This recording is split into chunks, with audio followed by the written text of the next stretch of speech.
नमस्कार दर्शक बंधु न्यूज एंड इनफॉरमेशन चैनल को स्वागत। आज भारत पई एक अत्यंत गर्वर मुहूर्त। प्रधानमंत्री नरेंद्र मोदी मुकुटरे जोड़ी होईछि आउ एक सफलतार पाळक।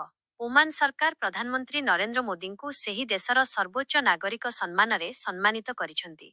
एही प्रतिष्ठित सम्मानर नाम हेउछि the first class of the order of Oman. एही पुरस्कारर महत्व केते अधिक ताहा आपण एथिरो अनुमान करिपारिबे जे पूर्वरु एही विरल सम्मान विश्वर बड़ बड़ नेता मानंकु प्रदान करा जाइछि।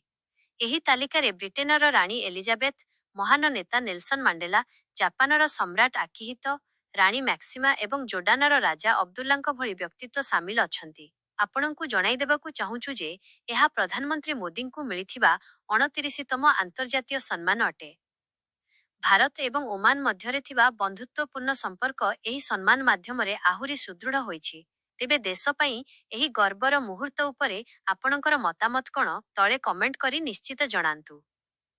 देश और दुनियार एही भଳି गुरुत्वपूर्ण खबर पई न्यूज एंड इनफॉरमेशन चैनल को सब्सक्राइब करंतु एवं एही वीडियोटी को लाइक और शेयर करने को भूलिबे नाही।